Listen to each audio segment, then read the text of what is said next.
BJP MLC city ರವಿಗೆ CID ಸಂಕಷ್ಟ ಶುರುವಾಗ್ತಾ ಇದೆ. ಸಿಐಡಿಗೆ ಕೊಟ್ಟಿರುವುದು ನಮ್ಮ ವ್ಯಾಪ್ತಿಗೆ ಬರುವುದಿಲ್ಲ.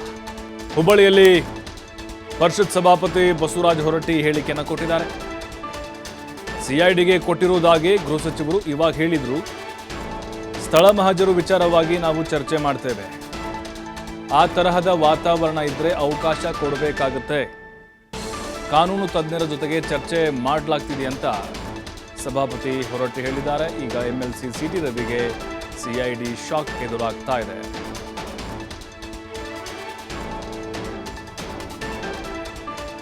ವ್ಯಾಪ್ತಿ ಬಿಟ್ಟಾದಂಥ ಕೇಸ್ ಅದು.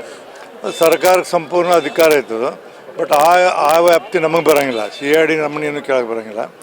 ಅದು ಘಟನೆ ಆದದ್ದು ನಮ್ಮ ಸದನ ಎಲ್ಲ ಇದು ಅಡ್ಜರ್ನ ಅಂತಾರೆ. ಅಂದ್ರೆ ಅನಿರ್ದಿಷ್ಟ ಅವಧಿವರೆಗೆ ನಾವು ಮುಂದೂಡಿದಾಗ ಸಂಜೆ 6 ಗಂಟೆಗೆ ಆದ ಘಟನೆ. ಸಿಒಡಿ ಕೊಟ್ಟರೆ ಈಗ ನಾನು ಹೋಮ್ ಮಿನಿಸ್ಟರ್ ಇದ್ದರು. ಸರ್ಕಾರಕ್ಕೆ ಮತ್ತು ಅವ್ರಿಗೆ ಬಿಟ್ಟದ ನಮ್ಮ ಸಂಬಂಧ ಬರೋಂಗಿಲ್ಲ. ಸ್ಥಳ ಮಹಜರು ಮಾಡಿ ಪೊಲೀಸ್ ಕಮಿಷನ್ ಪತ್ರ ಬರೆದಾರ. ನಮ್ಮ ಅಧಿಕಾರಿಗಳು ಚರ್ಚೆ ಮಾಡಾಕ್ತೀನಿ.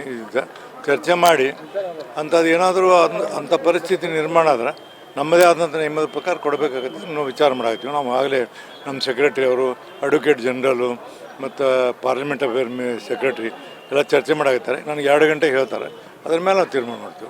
ಈಗ ನಮಗೂ ಇಬ್ಬರು ನಮ್ಮ ಕಂಪ್ಲೇಂಟ್ ಹೊಡಿದ್ರು. ಆ 2 ಕಂಪ್ಲೇಂಟ್ಗಳನ್ನು ನಾವು ಪೊಲೀಸರಿಗೆ ಕೊಟ್ಟಿವಿ ನಮ್ಮ ಇದರಿಂದ.